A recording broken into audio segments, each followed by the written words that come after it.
नमस्कार, गोल गुरु एकेडमी के digital platform पे आप सभी का स्वागत है। आज हम राजस्थान के परिप्रेक्ष में राजस्थान के टाइगर रिजर्व की बात करेंगे, जो कि हर एग्जाम में इसका एक क्वेश्चन लगभग आता है कि कौन सा टाइगर रिजर्व कहाँ पे है या राजस्थान में कौन से जिलों में फैला हुआ है या कब बना था। तो टाइगर रिजर्व करेंगे, उसके बाद में हम नेशनल पार्क करेंगे, राजस्थान के जितने भी है, आगामी जितने भी पटवारी RMSSB की जितने भी भर्तियाँ आ रही है, उसमें सारों में ये इंपॉर्टेंट रहेगा। उसके अलावा वाइल्ड लाइफ सेंचुरी करेंगे हम, वन्य जीव बैंड, और उसके अलावा एक कंजर्वेशन रिजर्व होते हैं, जिनमें केवल कौन सा कंजर्वेशन रिजर्व कौन से जिले में स्थित है ये इंपॉर्टेंट होता है। इसका लगभग लगभग आप भी देखना, हर के एग्जाम में क्वेश्चन आता है। तो जो राजस्थान की वाइल्ड लाइफ है, वन्य जीवन है, उसमें हम नेशनल पार्क, टाइगर रिजर्व है, वाइल्ड लाइफ सेंचुरी और कंजर्वेशन रिजर्व, संरक्षित क्षेत्र, वन्य जीव बैंड, राष्ट्रीय पार्क और टाइगर रिजर्व के बारे में बात करेंगे। तो आज हम सबसे पहले चालू करेंगे चीज़ टाइगर रिजर्व की। तो टाइगर रिजर्व की चीज़ चालू करेंगे, तो सबसे पहले टाइगर रिजर्व का कॉन्सेप्ट क्यों आया। तो ये टाइगर रिजर्व के कॉन्सेप्ट के पीछे सबसे बड़ी चीज़ है कि भारत में 1972 के अंदर 1972 के अंदर वाइल्ड लाइफ प्रोटेक्शन एक्ट आया था, जो कि सबसे बड़ा एक्ट था वाइल्ड लाइफ के केस में। वाइल्ड लाइफ प्रोटेक्शन वन्य जीव संरक्षित एक्ट संरक्षण एक्ट 1972 में एक्ट आया था, जिसमें वन्य जीवों के संरक्षण की बात करी गई थी। उसके बाद में उसके बाद में इसी के अंतर्गत विभिन्न प्रजातियों की हमें रक्षा करनी है, वाइल्ड लाइफ को ज़्यादा से ज़्यादा इन्हांस करना है, इसके लिए प्रोजेक्ट टाइगर लाया गया। तो सबसे पहली डेट की प्रोजेक्ट टाइगर कब लाया गया, तो 1973 के अंतर्गत प्रोजेक्ट टाइगर लाया गया। प्रोजेक्ट टाइगर 1973 के अंतर्गत लाया गया। उसके अलावा आज तक हर राज्य में जो भी इंपॉर्टेंट टाइगर रिजर्व की साइट्स है, उनको टाइगर रिजर्व घोषित किया जाता है। तो करंट अफेयर के परिपक्ष से इंपॉर्टेंट ये रहता है कि जो करंट में लास्ट में जो टाइगर रिजर्व बने हैं ना, 1 2 3 जो भी लास्ट के हैं, वो हमेशा याद रखने, क्योंकि अभी जो RS प्री का क्वेश्चन हुआ था, उसमें भी जो 56वां टाइगर रिजर्व है, गुरु घासीदास टाइगर रिजर्व है, उसके बारे में एक क्वेश्चन आया था। तो इसलिए हमें वो चीज़ें भी देखनी है। तो राज्य भारत में अब तक आज की डेट में हम जहां बात कर रहे हैं कि आज हम 6 मई की बात करें, तो अब तक भारत में 58 टाइगर रिजर्व है। तो 1973 में प्रोजेक्ट टाइगर आया था, और उसके तहत अब तक 58 टाइगर रिजर्व भारत में घोषित किए जा चुके हैं। 58 टाइगर रिजर्व सारे के सारे याद नहीं होंगे, राजस्थान के सारे याद करने। उसके अलावा भारत के अंतिम 3, क्योंकि करंट अफेयर में क्वेश्चन आता है कि अंतिम 3 टाइगर रिजर्व से पूछ लेते हैं। जैसे अभी का जो RS प्री का क्वेश्चन देखना, उसमें से 56वां टाइगर रिजर्व गुरु घासीदास टाइगर रिजर्व, इसका क्वेश्चन था। जो 56वां टाइगर रिजर्व वो गुरु घासीदास टाइगर रिजर्व है, जो कि छत्तीसगढ़ में। उसके बाद में 57वां है वो रातापानी टाइगर रिजर्व मध्य प्रदेश में है। उसके बाद में जो 58वां टाइगर रिजर्व है, ये है माधव टाइगर रिजर्व, ये भी मध्य प्रदेश में। ये सबसे करंट में, ये अभी मार्च 2025 के अंतर्गत बना था। तो 1973 में प्रोजेक्ट टाइगर आया था, जिसके अंतर्गत अब तक भारत में 58 टाइगर रिजर्वों की स्थापना की जा चुकी है, जिसमें 56वां जो टाइगर रिजर्व है वो गुरु घासीदास टाइगर रिजर्व है छत्तीसगढ़ में।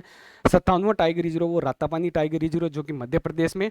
और जो 58वां टाइगर रिजर्व है वो है माधव टाइगर रिजर्व मध्य प्रदेश में। ये मार्च 2025 के। तो करंट अफेयर के परिपक्ष में भी ये चीज़ इंपॉर्टेंट हो जाती है। उसके बाद में एक क्वेश्चन आता रहता है कि सबसे बड़ा टाइगर रिजर्व कौन सा है। तो ये जो सबसे बड़ा टाइगर रिजर्व है, ये यूपीएससी के क्वेश्चंस में, यूपीएससी प्री में स्टेटमेंट में आ रखा है कि भारत का सबसे बड़ा टाइगर रिजर्व कौन सा, एरिया वाइज। तो एरिया वाइज भारत का जो सबसे बड़ा टाइगर रिजर्व वो नागार्जुन सागर श्रीशैलम टाइगर रिजर्व है, जो कि आंध्र प्रदेश में आता है। उसके बाद दूसरा है मानस टाइगर रिजर्व, जो कि आसाम में आता है। और तीसरा टाइगर रिजर्व सबसे बड़ा है वो गुरु घासीदास टाइगर रिजर्व छत्तीसगढ़ में है। और गुरु घासीदास टाइगर रिजर्व के बारे में RS प्री में भी ये क्वेश्चन था कि भारत का तीसरा सबसे बड़ा टाइगर रिजर्व है, वो ऐसा ऑप्शन था उसमें, और वो चीज़ सही थी। तो गुरु घासीदास जो भी बना वो तीसरा है, सबसे बड़ा नागार्जुन सागर श्रीशैलम, और उसके बाद में मानस टाइगर रिजर्व है वो सबसे बड़ा है। उसके बाद में जब भी टाइगर वगैरह की बात होती है, तो टाइगर सेंसस की बात चलती है कि टाइगरों की हमें गणना करनी है। अब तक कई टाइगर सेंसस हो चुके हैं, जिसमें अभी जो टाइगर सेंसस हुआ है 4 साल में एक बार होता है। जैसे हम अगली क्लास में पढ़ेंगे इंडिया स्टेट फॉरेस्ट रिपोर्ट, भारतीय वन स्थिति रिपोर्ट। ये भारतीय वन स्थिति रिपोर्ट 1987 से आती है, और देहरादून में भारतीय वन संस्थान है उसके द्वारा निकाली जाती है, और वो हर 2 साल से आती है। उसी तरह जो टाइगर सेंसस है, ये 4 साल में एक बार आता है। मतलब अभी जो हम जिसकी बात करेंगे करंट के परिप्रेक्ष्य में, ये 2022 की है। और फिर अगले साल जो भी भर्ती होगी तब 2026 का आ जाएगा टाइगर सेंसस, तो वो इंपॉर्टेंट हो जाएगा। इससे पहले जो टाइगर सेंसस इंपॉर्टेंट था वो 2018 का था। तो अब 2022 का आ गया, तो 2022 के टाइगर सेंसस की बात करेंगे। तो सबसे पहले ये 4 साल में एक बार होता है, और इस टाइम पे जो कुल बाघों की संख्या वो 3682 है। कई जगह आप 3167 भी सुनेंगे, परंतु वो एक मिनिमम एस्टिमेट है। मैक्सिमम लगभग 3800-3900 के आसपास है, और एक एवरेज टाइगर पॉपुलेशन है जो बाघों की जनसंख्या, उसका जो एवरेज है वो है 3682। तो 4 साल में एक बार होती है, 3682 होती है। करता कौन है? वो करता है national tiger conservation authority, NTCA। इसके पीछे भी एक कहानी है जो हम सरीस का जब वाइल्ड लाइफ टाइगर रिजर्व की इंसिडेंट पढ़ेंगे तो उससे जुड़ी हुई है। उसके बाद में सबसे ज़्यादा टाइगर कहाँ है? ये सबको पता है कि मध्य प्रदेश में कितने टाइगर है? मध्य प्रदेश में 785 टाइगर है। उसके बाद कर्नाटक है। ये जो डाटा है, ये जो टाइगर सेंसस रिपोर्ट 2022 में से उठाया हुआ है। कर्नाटक में जो टाइगर है वो 563 है, जबकि 2018 में मध्य प्रदेश और कर्नाटक की जो टाइगर पॉपुलेशन उसमें केवल 2 का डिफरेंस था। मध्य प्रदेश ने केवल 2 की लीड ले रखी थी। उसके बाद उत्तराखंड में लगभग 560 है, और राजस्थान के कॉन्टेक्स्ट में राजस्थान में 88 है। अब चीज़ें आगे पीछे हो सकती है, परंतु ये 2022 की गणना के हिसाब से उसके कुछ नए शावकों का भी जन्म हुआ है, नई चीज़ें और भी हुई है, तो अब ज़्यादा हो सकती है। परंतु जो हमें जो ऑथेंटिक आंकड़ा है, या तो वो टाइगर सेंसस का होगा, या राजस्थान के बजट इकोनॉमिक सर्वे में कुछ दे रखा होगा तो होगा, या सरकार की कोई बुक होगी उसमें जैसे सुजस वगैरह में दे रखा होगा, तो वो ऑथेंटिक मान सकते हैं। परंतु अभी हम टाइगर सेंसस 2022 की बात करेंगे। इसमें जो राजस्थान में 88 टाइगर है, जिसमें से 57 टाइगर रणथंभौर में और 19 सरिस्का के अंतर्गत टाइगर है। उसके बाद में हमने पढ़ा कि सबसे बड़ा area wise Nagarjuna Sagar Srisailam tiger reserve है, पर किस टाइगर रिजर्व में सबसे ज्यादा टाइगर है? जैसे राज्य में मध्य प्रदेश में, उसके बाद कर्नाटक में, उसके बाद में उत्तराखंड में, परंतु किस टाइगर रिजर्व में सबसे ज्यादा है? तो एक जिम कार्बेट टाइगर रिजर्व है, जो कि सबसे पहले जो टाइगर रिजर्व बने थे उनमें से एक है, और जिम कार्बेट में लगभग 260 टाइगर रिजर्व है, और उसके बाद में टाइगर है। उसके बाद बादीपुर टाइगर रिजर्व है जो कि कर्नाटक में है, इसमें लगभग 150 टाइगर है। उसके बाद में अब हमने जब टाइगर प्रोजेक्ट टाइगर की बात कर ली, टाइगर रिजर्व की बात कर ली, तो हम इंडिया के कॉन्टेक्स्ट में एक मोटा मोटा परिप्रेक्ष्य ले लिया, चीज़ों का ओवरव्यू कर लिया, ताकि एक हमारी समझ विकसित हो जाए। अब राजस्थान के केस में हम टाइगर रिजर्व की बात करेंगे, तो राजस्थान में 5 टाइगर रिजर्व अभी जो फॉरेस्ट डिपार्टमेंट उसकी साइट के हिसाब से है। और राजस्थान के जो भारत के पर्यावरण मंत्री है, वन मंत्री है, वो कौन है वो देखना। और उसके अलावा राजस्थान से केंद्रीय मंत्रिमंडल में कितने मंत्री है वो मैं बताता हूँ। एक अपने अर्जुन राम मेघवाल है, एक गजेंद्र सिंह शेखावत है, 2 हो गए।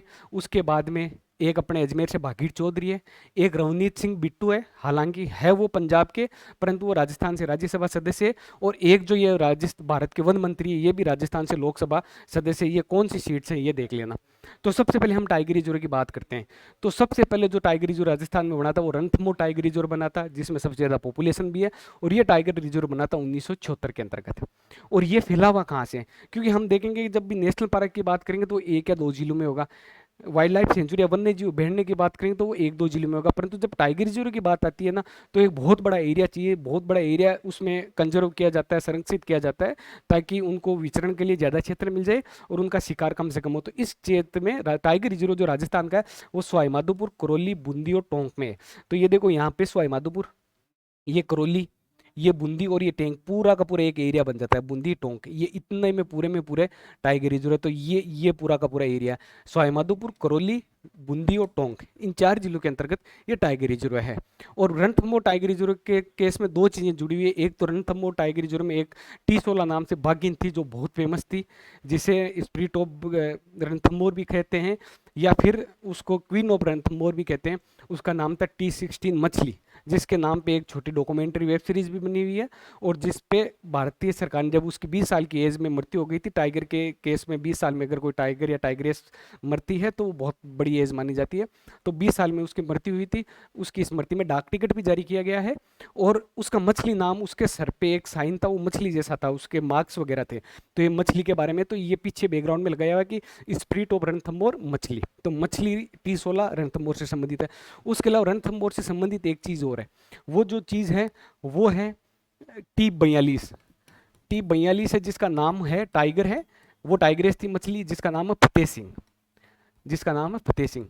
ये फतेह सिंह की फोटो है, किसी वाइल्ड लाइफ फोटोग्राफर द्वारा ली गई थी। टी फतेह सिंह एक जो प्रोजेक्ट टाइगर से IFS अधिकारी थे फतेह सिंह, वो जुड़े हुए थे, उनके नाम पे T14 फतेह सिंह का नाम रखा है। जैसे टाइगर मैन ऑफ इंडिया हम कैलाश सांकला को कहते हैं, उसी तरह टाइगर मैन ऑफ राजस्थान है वो हम फतेह सिंह को कहते हैं। टाइगर मैन ऑफ राजस्थान, वो फतेह सिंह को कहते हैं। फतेह सिंह के नाम पे रणथंभौर में एक बाग था, उसका T42 फतेह सिंह नाम रखा गया था। जब नेशनल टाइगर डे तो उसमें लेडी ऑफ द लेक आ जाता है, मछली की है। 2013 में इसके नाम पे डाक टिकट जारी किया गया था। क्रोकोडाइल किलर के नाम से जानी जाती है। मौत के बाद 70 जवानों ने गार्ड ऑफ ऑनर दिया था मछली को। उसके बाद में दूसरा टाइगर रिजर्व है जो सबसे इंपॉर्टेंट है, वो है सरिस्का टाइगर रिजर्व। ये 1978 में 1978 में बना था। सरिस्का टाइगर रिजर्व के साथ एक बहुत बड़ी कहानी है कि 2004-5 में जब देखा गया था कि सरिस्का टाइगर रिजर्व में जितने भी टाइगर थे वो एक भी टाइगर नहीं, सारे के सारे टाइगर गायब हो गए थे। तो इसके पीछे एक बहुत बड़ी कहानी है जो हम इस वीडियो के लास्ट में बताएंगे कि संसार चंद और उससे जुड़ा हुआ एक बहुत बड़ा वाइल्ड पोचर था संसार चंद, उसकी वजह से सारे के सारे टाइगर गायब हो गए। तो उसके बाद सीबीआई को जांच हुई और कई परतें खुली, किस तरह उसको पकड़ा गया। ये एक इंटरेस्टिंग कहानी है जो एग्जाम के प्रोस्पेक्टिव से इंपॉर्टेंट नहीं है परंतु बताने के लिए जरूरी है, इसलिए उसको बाद में देखेंगे। अभी वही चीज देखेंगे इनिशियल स्टेज में जो एग्जाम के लिए है। तो दूसरा tiger reserve Sariska tiger reserve, ये 1978 में और रणथंभौर बना था 1974 में। इसका वही है, इसका ये सरिस्का तो जयपुर, अलवर और कोटपुतली बहरोड, मतलब ये इसका इलाका है। अलवर, जयपुर, कोटपुतली और बहरोड, ये सरिस्का टाइगर रिजर्व का है। और अभी के टाइम में एक न्यूज चर्चा में चल रही है कि सरिस्का टाइगर रिजर्व में कुछ गांवों को विस्थापित करके इसका एरिया बढ़ाया गया, जिसके हिसाब से हो सकता है कि ये सबसे बड़ा हो जाए, परंतु अभी ऐसा ऑथेंटिक किसी बुक में या डेटा में नहीं आया है। तो तब तक हम रणथंभौर को ही सबसे बड़ा मानेंगे। तो सरिस्का टाइगर रिजर्व है अलवर, जयपुर और कोटपुतली बहरोड। उसके बाद में ये सरिस्का रोर्स अगेन, जब 2005 में सरिस्का से बाघ वगैरह सारे गायब हो गए थे, तब रणथंभौर से बाघ लाके री इंट्रोड्यूस किया गया था, रीलोकेट किए गए थे। उसके बाद में सरिस्का में धीरे धीरे बाघों का वो कुनबा बढ़ा, तो उसके लिए सरिस्का रोर्स अगेन। और ये संसार चंद शिकारी है जिसकी वजह से सारे के सारे सरिस्का से गायब हो गए थे टाइगर, जिसका सारों बाघों का शिकार कर लिया गया था। इसकी कहानी हम बाद में पढ़ेंगे, कैसे ये शिकार करता था, किस तरह इसको पकड़ा गया, एक इंटरेस्टिंग कहानी है ये। उसके बाद में अगला टाइगर रिजर्व जो मुकुंदरा हिल्स टाइगर रिजर्व है, जैसे रणथंभौर है तो रणथंभौर टाइगर रिजर्व भी है, रणथंभौर नेशनल पार्क भी है। राजस्थान में 3 ही नेशनल पार्क है, एक रणथंभौर नेशनल पार्क, एक मुकुंदरा हिल्स नेशनल पार्क और एक केवलादेव नेशनल पार्क। तो रणथंभौर नेशनल पार्क है, दूसरा Mukundra hills national park. Mukundra hills tiger reserve को टाइगर रिजर्व का दर्जा गया 2013 में। और मुकुंदरा हिल्स जैसे मैंने बताया था कि टाइगर रिजर्व का एरिया बड़ा होता है, नेशनल पार्क का छोटा होता है, राष्ट्रीय पार्क राष्ट्रीय वन्य जीव अभयारण्य का बड़ा होता है, राष्ट्रीय अभयारण्य का सॉरी। तो जो Mukundra hills tiger reserve Kota, Bundi, Jhalawar और चित्तौड़गढ़ में, मतलब दर्रा जो हिल्स है वो इसका सारा का सारा पार्ट आ जाता है, जिसमें कोटा, बूंदी, झालावाड़, चित्तौड़गढ़। तो ये कोटा, ये बूंदी और ये चित्तौड़गढ़ का टूटा हुआ जो पार्ट है वो झालावाड़, ये पूरा का पूरा आ जाता है। और जब हम मुकुंदरा हिल्स नेशनल पार्क की बात करेंगे तो उसमें केवल और केवल कोटा और चित्तौड़गढ़ 2 स्टेट आएंगे, पर जब टाइगर रिजर्व की बात आएंगे तो इसमें बूंदी और झालावाड़ और जुड़ जाएंगे। तो मुकुंदरा हिल्स नेशनल पार्क है, टाइगर रिजर्व सॉरी। उसके बाद में रामगढ़ विस्तारी टाइगर रिजर्व, जिसको रणथंभौर के टाइगर्स का जच्चागर भी कहा जाता है, ये बूंदी में, क्योंकि जब हमने वो पढ़ा था कि बूंदी, ये रहा बूंदी, तो सवाई माधोपुर जो रणथंभौर टाइगर रिजर्व था उसमें बूंदी भी शामिल था, करौली भी था, टोंक भी था। तो ये यहाँ से बिल्कुल इंटरलिंक है, तो इसको रणथंभौर के टाइगर्स का जच्चागर कहा जाता है। ये 2022 में बना था और कोटा और बूंदी के अंतर्गत ये है रामगढ़ विस्तारी। उसके बाद 5वां धौलपुर करौली टाइगर रिजर्व है, ये जो सबसे लेटेस्ट में है, ये 2023 में बना था और ये धौलपुर करौली में जैसा नाम से है। और अभी एक 6वां टाइगर रिजर्व राजस्थान प्रपोज्ड है, परंतु अभी एनटीसीए की साइट पे या अभी ऑफिशियल डिक्लेयर नहीं हुआ है, अभी 58वीं टाइगर रिजर्व है। आगे अगर वो आता है तो जो राजस्थान में प्रपोज्ड है वो 6वां, वो कुंभलगढ़ टाइगर रिजर्व है, जो अभी तक हुआ नहीं है। तो अभी तक हम 5 ही मानेंगे। 5वां धौलपुर करौली टाइगर रिजर्व 2023 में। तो 5 टाइगर रिजर्व कौन कौन से हैं? सबसे पहला रणथंभौर जो 1976 में बना था, 1978 में सरिस्का टाइगर रिजर्व है, 2013 में अपना मुकुंदरा हिल्स टाइगर रिजर्व है, 2022 के अंतर्गत रामगढ़ विस्तारी और 2023 के अंतर्गत करौली धौलपुर टाइगर रिजर्व बना था। ये राजस्थान के सारे टाइगर रिजर्व हो गए। अब हम आगे जब बात करेंगे, ये तो टाइगर रिजर्व हो गया, सारे सेंसस वगैरह बात बता दी, सारी कर दी। अब हम जो बात करेंगे सरिस्का टाइगर रिजर्व से टाइगर कैसे गायब हुए। तो ये संसार चंद वगैरह की कहानी है कि बात ऐसी थी कि टाइगर्स की हंटिंग वगैरह शुरू से होती रही है, उसी के लिए 1972 में वन्य जीव अभयारण्य एक्ट लाया गया था। और भारत में ऐसा बताते हैं कि 1952 में चित्ते गायब होते हैं, राजा महाराजा के टाइम पे चित्तों का बहुत शिकार किया जाता था, तो भारत से चित्ते 1952 में गायब हो गए थे। और अभी जो भारत में चित्ते री इंट्रोड्यूस किए गए हैं वो नामीबिया अफ्रीका से लाए गए हैं, अफ्रीका कॉन्टिनेंट महाद्वीप से, नामीबिया से लाए गए।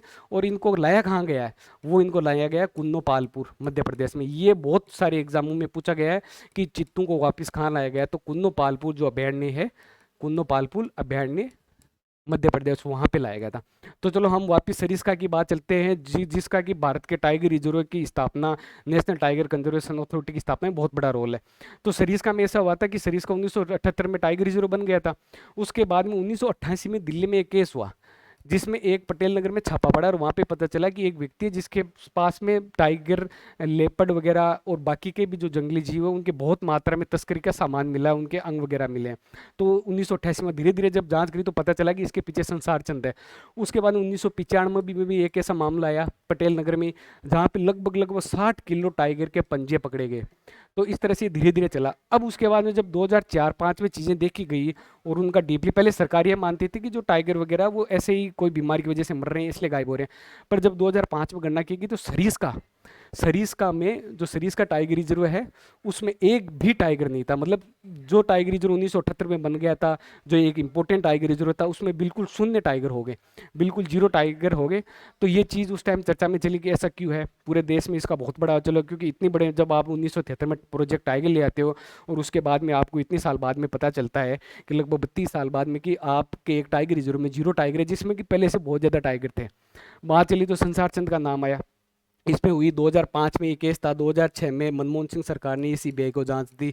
पर सबसे बड़ी दिक्कत थी उस टाइम पे लोग मोबाइल वगैरह यूज़ करते नहीं थे, तो संसार चंद को पकड़ा कैसे जाए। तो संसार चंद की दो शादियां हो रखी थी, दो शादियां थी, और दूसरी शादी से इसके दो बच्चे थे, जिसमें एक लड़का था और एक लड़की थे। और संसार चंद का जो परिवार था वो पहले से ही ये वन्य जीवों की तस्करी में लिप्त था। तो इसके परिवार के सारे सदस्य राजस्थान की विभिन्न जेलों में बनते। मतलब संसार चंद का जो मेन, जो मुख्य जो टाइगर्स का शिकार किया था वो एक तो किया था सरिस्का में, और एक किया था पन्ना टाइगर रिजर्व जो कि एमपी में है। इन दोनों टाइगर रिजर्व में इसने शिकार किया, और ऐसा माना जाता है कि लगभग जो गवर्नमेंट आंकड़ों में इसने लगभग लगभग 250 बाघों का शिकार किया था। मतलब उत्तर भारत का वीरप्पन कह सकते हैं इसको। 250 बाघों का शिकार किया था संसार चंद ने। ये तो उसके अलावा 2000 के आसपास लेपर्ड वगैरह का किया था, उसके अलावा केट्स वगैरह का भी बहुत किया गया था। तो जब इसके लिए जांच वगैरह चली, तो जब जितने भी इसके केस है उनसे करी, तो इसकी एक लड़की है वो बाहर थी, वो नाबालिग थी, और सारे के सारे परिवार के सदस्य जेलों में थे। तो कोशिश करी गई, पुलिस विभाग ने कोशिश करी कि कैसे भी करके संसार चंद तक पहुंचा जाए। तो वकील उसे पता चला तो उसकी लड़की के बारे में पता चला। अब लड़की की उसकी उसके घर के बाहर निगरानी वगैरह की गई तो पता चला कि उसकी लड़की के पास एक फ़ोन है। उस फ़ोन से वो एक ही जगह फ़ोन करती थी, तो वो उसका फ़ोन सर्विस लांच पे डाला गया, तो वो अपने बॉयफ्रेंड से बात करती थी। तो एक बार वो बॉयफ्रेंड से बात कर रही थी तो उस टाइम उसने कहा कि कोई कर्नल का फ़ोन आ रहा है, उसने फ़ोन काट दिया। और उसके बाद वापस फ़ोन किया तो वापस उसने उस फ़ोन से नहीं किया, किसी दूसरे फ़ोन से किया। तो पुलिस को ये पता चला कि उसके पास एक फ़ोन और है, तो उसके पास दो फ़ोन थे। अब वो दूसरे फ़ोन की पुलिस ने धीरे धीरे जानकारी ली, और वो दूसरे फ़ोन के बारे में पता चला, तो उससे एक चीज़ पता चली कि उस दूसरे फ़ोन से एक ही जगह फ़ोन जाता है। तो हो ना कहीं वो संसार चंद को ही फ़ोन जाता था। पुलिस ने इस मामले की बहुत तहकीकात की, तो पता चला कि दिल्ली के पटेल नगर में जो इस लड़की के कॉल से जाता है, वो कॉल जाता है, वो संसार चंद को जाता है। अब उस टाइम पे टेक्नोलॉजी इतनी थी नहीं, तो पटेल नगर में पुलिस ने इंक्वायरी वगैरह की, तो वहाँ पे पता चला कि जो जिस टावर के रेंज में ये दूसरा फ़ोन आता था, उस टावर की रेंज में बहुत सारे फ़ोन थे। तो रिलोकेट करना आसान था। दूसरी बात, पटेल नगर घनी बस्ती है, तो पता कैसे लगाएं। तो फिर पुलिस ने क्या किया कि जो मोबाइल कंपनी है उसको कहा कि आप वो नंबर हमें ला के दो जिससे एक ही नंबर से कॉल आता है, एक ही नंबर पे कॉल किया जाता था। तो मोबाइल कंपनी ने पूरी जांच पड़ताल करके पता करा, तो केवल और केवल 5 से 6 नंबर ही ऐसे थे जिनसे एक ही नंबर पे आता था, एक ही नंबर पे जाता था। परंतु इतनी बड़ी जगह पे पता करना बहुत मुश्किल है। तो पुलिस ने फोटो वगैरह दिखाई, सारी जगह जांच करी, तो नहीं पता चला कि संसार चंद कहाँ है। उसके बाद में पुलिस ने वापस नए सिरे से तहकीकात चालू करी। पटेल नगर में था पर फिर भी पता नहीं था वो कहाँ है। तो पुलिस ने नए सिरे से तहकीकात की, तो पता चला, जितने भी उसके वकील हैं उनसे सबसे पता करी, जांच वगैरह करी, तो उनसे एक पता चला कि राजस्थान जो संसार चंद है वो एक न्यूज़पेपर पढ़ता था डेली, और वो था राजस्थान पत्रिका न्यूज़पेपर वो डेली पढ़ता था। क्योंकि राजस्थान उस टाइम पे फेसबुक व्हाट्सएप जैसी चीज़ें नहीं थी, तो राजस्थान में क्या मैटर क्या चल रहा है उसके बारे में जानकारी के लिए वो राजस्थान पत्रिका पढ़ता था। तो वहाँ से दिल्ली से जानकारी जुटाई गई कि भाई दिल्ली में कितनी जगह जो वेंडर्स है, जो अखबार बेचने वाले, उनसे पता करा गया कि कितनी जगह आप राजस्थान पत्रिका बेचते हो। तो लगभग लगभग पता चला कि हम 2500 लोगों को राजस्थान पत्रिका दिल्ली में भेजते हैं। तो 2500 में से पूछा गया कि पटेल नगर में कितने को भेजते हो, तो पटेल नगर में पता चला कि हम लगभग 7-8 लोगों को राजस्थान पत्रिका देते हैं। अब जब 7-8 लोगों को देते हैं तो पुलिस ने सब की जांच करी तो वह कहीं भी संसार चंद का पता नहीं चला, मतलब इतना पास पहुंच के भी पता नहीं चला। फिर उन्होंने पुलिस ने वापस अखबार बेचने वालों से पता करा तो एक अखबार बेचने वालों से पता चला कि एक अखबार वाला एक मिंदर के पास जाता है, और वहां पे एक मिंदर के पास जाता है और वहां एक भिखारी आता है, और उस भिखारी को एक वो भिखारी पर्ची देता है, उसमें 4-5 न्यूज़पेपर का नाम रहता है, वो अखबार वाला उसको न्यूज़पेपर देता है, भिखारी उसको पैसे दे देता है। तो पुलिस ने मंदिर के आसपास चारों तरफ जमा हो गए। अखबार वाला सुबह आया, इस भिखारी को, जो भिखारी ने पर्ची पकड़ाई तो जो सारी न्यूज़ पेपर थे वो अखबार वाले ने इसको दे दिया, भिखारी ने इसको पैसे दे दिए। उसके बाद में भिखारी मंदिर में जाता है और मंदिर में क्या करता है, अखबार रख के और बाहर आके सीढ़ियों पे बैठ जाता है। अब पुलिस वाले वेट करते हैं कि कोई आएगा ले जाएगा। कुछ देर बाद में कोई तरह की हलचल नहीं हुई तो पुलिस वाले मंदिर में जाते हैं, तो वहाँ पे वो पांचों के पांचों अखबार गायब मिलते हैं, कोई नहीं मिलता। तो पुलिस वाले कहते हैं कि अगर हम वापस इस भिखारी से पूछेंगे तो हो सकता है कि संसार चंद सतर्क हो जाए। तो पुलिस वाले अगले दिन का फिर वेट करते हैं, तो अगले दिन वही सेम कहानी होती है। अगले दिन जब मंदिर में वो अखबार रखता है तो एक व्यक्ति अखबार उठाने आता है। जब वो व्यक्ति अखबार उठाने आता है तो पुलिस वाले उठा के चलता है, तो पुलिस वाले उसका पीछा करते हैं, पीछा करके वो 1-1.5 किलोमीटर जाता है। उसके बाद में एक मकान में वो दूसरी मंजिल पे जाके अखबार रख के वापस बाहर आ जाता है। जब बाहर आता है तो उसके हाथ में अखबार नहीं था, तो इसका मतलब कहीं ना कहीं वो ऊपर ही अखबार देख के गया। तो फर्स्ट फ्लोर पे पुलिस वाले ने पूछा कि ऐसा व्यक्ति सा कोई ऊपर रहता है, तो वहाँ पे एक महिला थी, उसने बताया कि हाँ ये व्यक्ति ऊपर रहता है, किसी से बात नहीं करता। तो फिर जो संसार चंद के फ्लैट के सामने पुलिस वाले गए, वहां से कुछ बच्चे खेलने के लिए निकले। जब वो बच्चे खेल के वापस आए तो उनके साथ ही पुलिस वालों ने भी मकान के अंदर एंट्री कर ली, और वहां पे जब अंदर गए तो संसार चंद बैठा था, पूजा कर रहा था, और उसके पास में 4-5 वो पांचों न्यूज़पेपर पड़े थे। वो पुलिस ने पीछे से कहा कि संसार चंद, तो उसने पीछे मुड़ के देखा और वहां से संसार चंद को पकड़ लिया गया। उस पर ट्रायल वगैरह चले, हालांकि कोई ऐसा दोष वगैरह नहीं दे गए, परंतु 2014 में संसार चंद की कैंसर से जो थी वो मौत हो गई थी। तो ये थी कि सरीस का टाइगर रिजर्व से जब गायब हो गए तो देश में पूरी चर्चा चली कि अब किस तरह से हम टाइगर्स को बचाएं।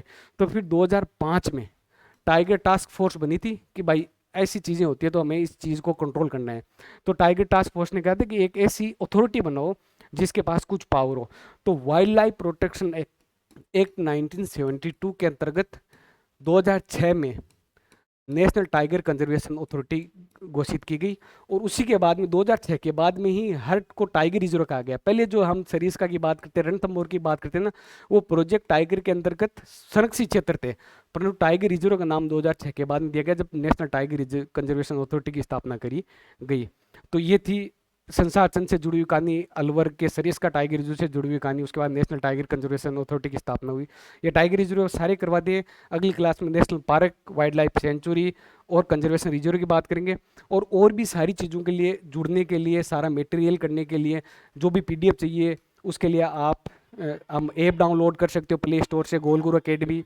और जो भी आपको शॉर्ट्स, कुछ शॉर्ट नोट्स बना के हम देते हैं, डेली में कोई न्यूज़ में चर्चा में रहते हैं तो उसके बढ़िया ग्राफिक्स के साथ नोट्स बना के देते हैं, वो आप टेलीग्राम से चैनल ज्वाइन कर सकते हैं, उसके द्वारा भी जुड़ सकते हैं। और ऐसे शॉर्ट और अच्छे वीडियो के लिए आप हमारी यूट्यूब चैनल से जुड़ सकते हो। तो गोल गुरु अकेडमी से जुड़ने के लिए बहुत बहुत धन्यवाद। उम्मीद करता हूँ कि आपको ये क्लास बहुत अच्छी लगी।